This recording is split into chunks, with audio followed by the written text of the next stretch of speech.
সবই কি তবে শেষ? তাহসানের জীবনে কি আবারও বিচ্ছেদের সুর? 1 বছর আগে যে ঘর তিনি বেঁধেছিলেন একরাশ স্বপ্ন নিয়ে, সেই স্বপ্নের ফাটল কি এখন প্রকাশ্যে? গত দুদিন ধরে সোশ্যাল মিডিয়ায় সবচেয়ে বড় প্রশ্ন, তবে কি সত্যি সত্যিই ভেঙে যাচ্ছে তাহসান আর মেকআপ আর্টিস্ট রোজা আহমেদের সংসার?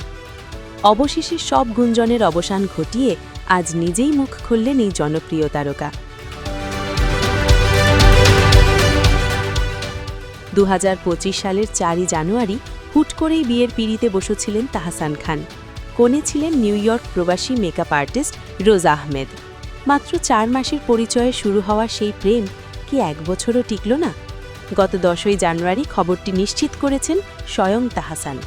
তিনি জানিয়েছেন তারা দীর্ঘ সময় ধরে আলাদা থাকছেন। মূলত গত বছরের জুলাই মাস থেকেই তাদের দূরত্ব তৈরি হয়। গত দুদিন ধরে তাদের বিবাহবার্ষিকী উদযাপনের ভুয়া খবর ছড়িয়ে পড়লে ভক্তদের বিভ্রান্তি দূর করতে নিজেই সত্যটি সামনে আনেন এই শিল্পী।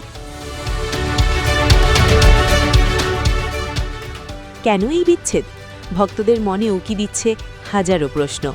যদিও তাহসান বিস্তারিত কারণ এখনই বলতে নারাজ, তবে তিনি জানিয়েছেন মানসিকভাবে তারা বর্তমানে ভালো নেই। সূত্র বলছে তাহসানের প্রথম সংসারের সন্তান আইরার সাথে তার যোগাযোগ এবং কিছু ব্যক্তিগত দূরত্বের কারণেই এই টানাপড়েন। তাহসান এখন নিজেকে সময় দিচ্ছেন, ঘুরছেন একা একা, আর সাথে রেখেছেন প্রিয় বইগুলোকে। তিনি স্পষ্টভাবে জানিয়েছেন খবরটি বেদনাদায়ক হলেও এটিই এখন তার জীবনের কঠোর বাস্তবতা। ভালোবাসার মানুষটির সাথে সারা জীবন কাটানোর প্রতিশ্রুতি দিয়ে যে যাত্রা শুরু হয়েছিল তা থেমে গেল 1 বছরের মাথাতেই। তাহসানের এই কঠিন সময় ভক্তরা কি ভাবছেন? প্রিয় তারকার এই বিচ্ছেদের খবর কি আপনাদের ব্যথিত করেছে? কমেন্ট করে আমাদের জানান।